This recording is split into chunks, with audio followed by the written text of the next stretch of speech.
दोस्तों आज के इस वीडियो में हम तीन कंपनीज को कंपेयर करने वाले हैं जिनके नाम है हिंदुस्तान फूड्स, बेक्टर फूड्स और megastar foods.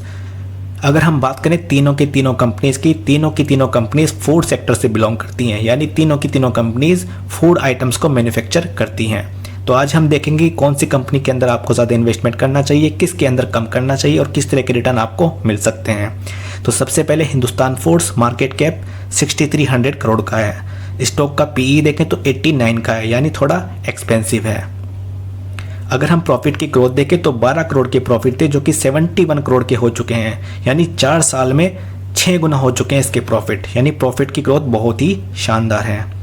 Share holding pattern देखें तो 65% के आसपास की होल्डिंग प्रमोटर की है, 7% के आसपास की होल्डिंग एफआईआईज की है और 7% के आसपास की होल्डिंग डीआईएस की है।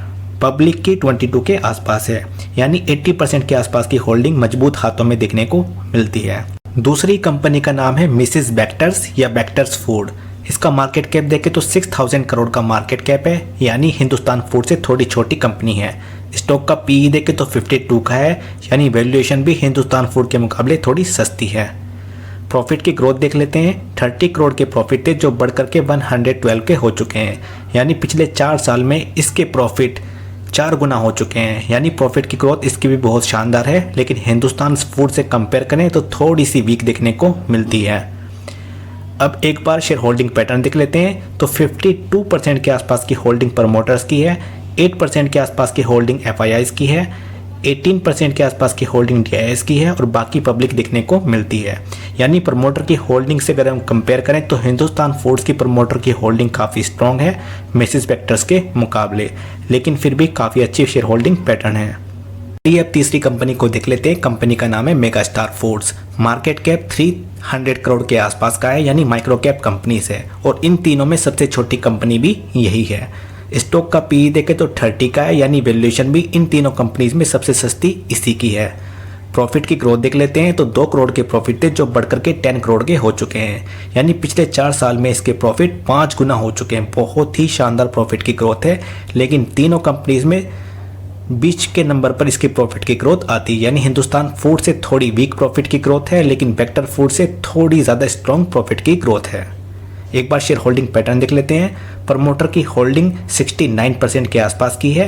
एफआईआईज ने इस क्वार्टर में थोड़ा सा इसके अंदर हिस्सेदारी खरीदी है और बाकी की होल्डिंग पब्लिक की है।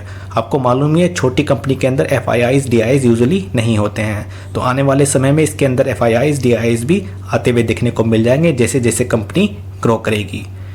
चलिए अब हम तीनों कंपनीज को कंपेयर कर लेते हैं। तो यहाँ पर देख सकते हैं मैंने 1 साल के रिटर्न आपके सामने रखे हैं।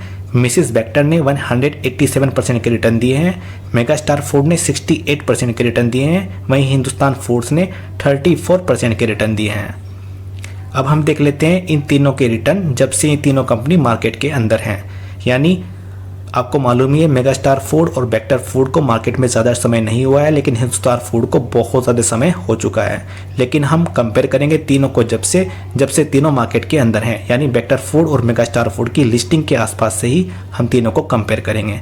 तो बेक्टर फूड ने 166% के रिटर्न दिए हैं, हिंदुस्तान फूड्स ने 40% के दिए हैं और मेगास्टार फूड ने 121% के दिए हैं। यानी तीनों में बेक्टर फूड ने बीट किया है इन दोनों के रिटर्न के मुकाबले।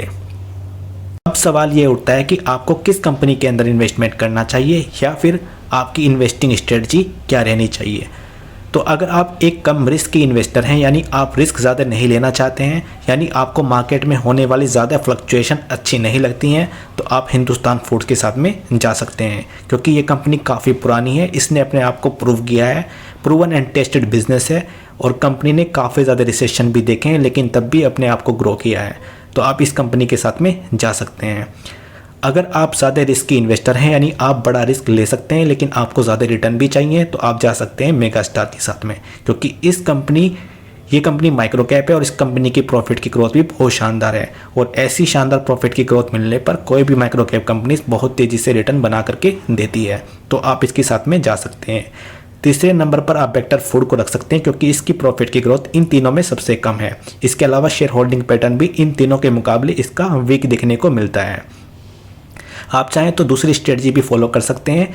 बड़ा इन्वेस्टमेंट आप कर सकते हैं हिंदुस्तान फूड्स के अंदर, और उससे छोटा इन्वेस्टमेंट आप मेगा स्टार और वेक्टर फूड के अंदर डिवाइडेड भी कर सकते हैं। और आप चाहें तो अपना खुद का एनालिसिस भी कर सकते हैं इस वीडियो के द्वारा, या फिर स्क्रीनर पर जा करके और उस एनालिसिस के ऊपर अपना इन्वेस्टिंग स्ट्रेटजी डेवलप कर सकते हैं और अपना इन्वेस्टमेंट करके चल सकते हैं। तो दोस्तों उम्मीद करता हूँ आपको ये वीडियो पसंद आया होगा।